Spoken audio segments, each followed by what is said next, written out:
Perkenalkan, saya Casella Apcitaska akan mempresentasikan efektivitas belajar online dalam membangun minat belajar pada anak. Seperti kita ketahui, di era digitalisasi sekarang, banyak sekali kemajuan teknologi, termasuk di bidang pendidikan. Pandemi yang sudah berjalan hampir 2 tahun ini mengharuskan siswa dan guru melakukan kegiatan belajar mengajar dari rumah, atau disebut juga pelajaran jarak jauh. Teknologi dan orang tua berperan penting untuk itu. Situasi ini juga memaksa siswa memiliki smartphone dan internet untuk mengakses pelajaran yang dilakukan melalui Zoom, WhatsApp, Classroom, dan lain-lain. Pandemi tidak menyurutkan semangat belajar pada siswa dan juga semangat mengajar para guru. Orang tua menggantikan peran guru dalam mengajar selama pengajaran daring ini. Dalam video ini kita akan mengetahui apa itu belajar online, sejarahnya, dan apakah ada dampak terhadap nilai siswa. Apa itu belajar online? Belajar online merupakan suatu proses belajar atau mengajar yang biasanya dilakukan menggunakan jaringan internet dan media perangkat teknologi digital seperti handphone, komputer, laptop, dan sejenisnya untuk menerima dan menyampaikan suatu materinya.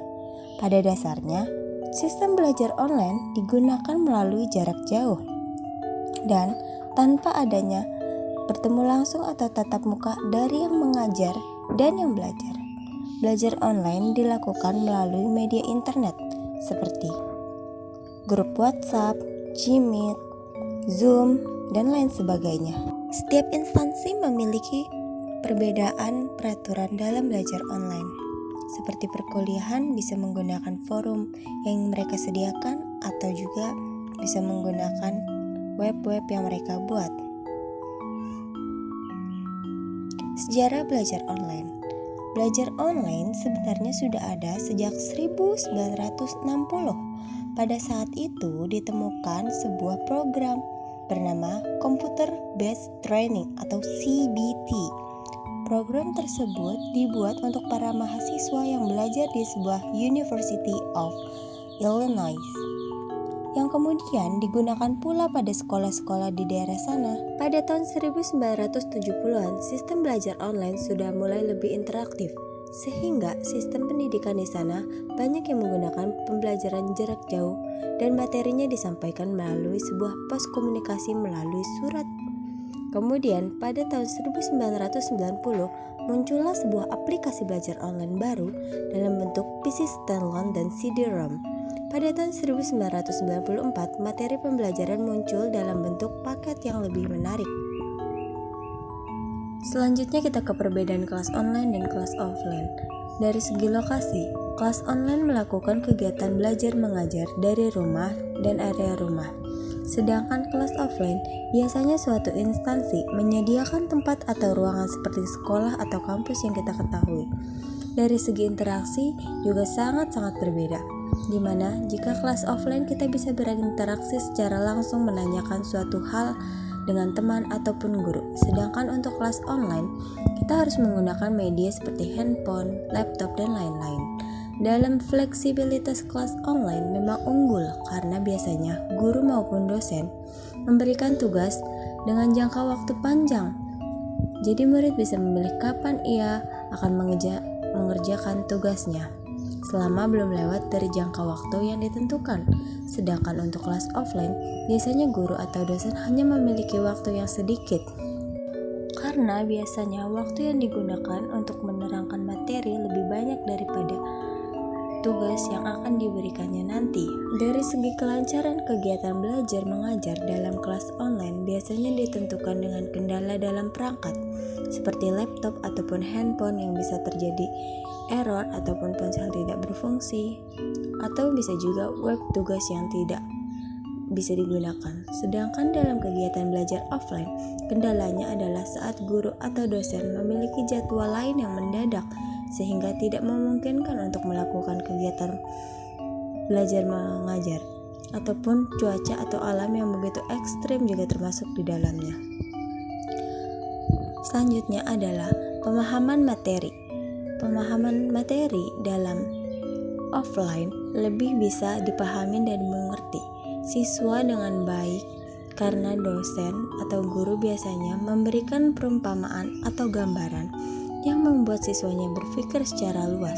Sedangkan online, guru atau dosen biasanya hanya memberi materi dalam bentuk PDF atau PPT yang membuat siswanya bingung akan gambaran dari materi tersebut.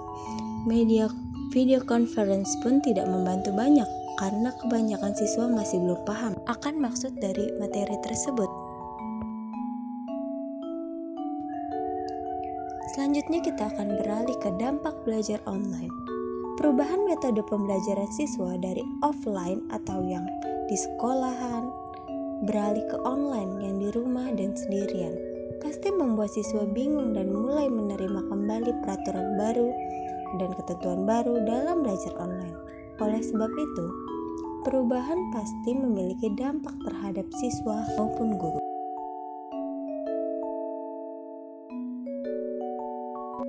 Kita mulai dari dampak positif, yaitu pertama, anak dapat mengeksplorasi perubahan dalam teknologi karena harus dapat menggunakan aplikasi teknologi yang menunjang proses pembelajarannya. Yang kedua, anak tidak lagi bergantung pada guru di sekolahan, namun adanya belajar online, semua termasuk orang tua ikut terlibat dalam pendidikan anaknya.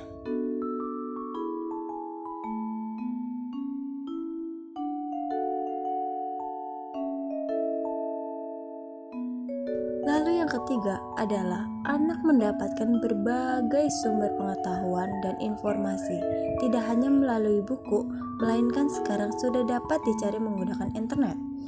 Nah, sekarang kita ke dampak negatifnya.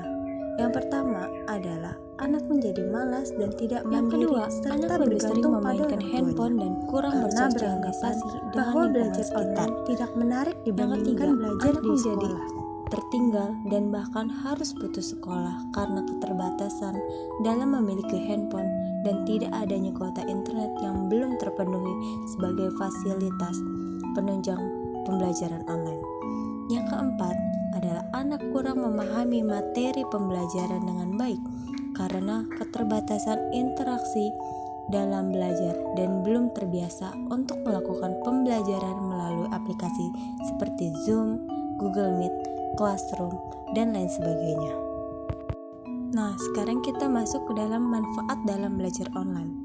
Yang pertama adalah biayanya terjangkau, karena tidak ada biaya-biaya lain seperti transportasi, makan, kebutuhan praktek, kerja kelompok, dan lain-lain.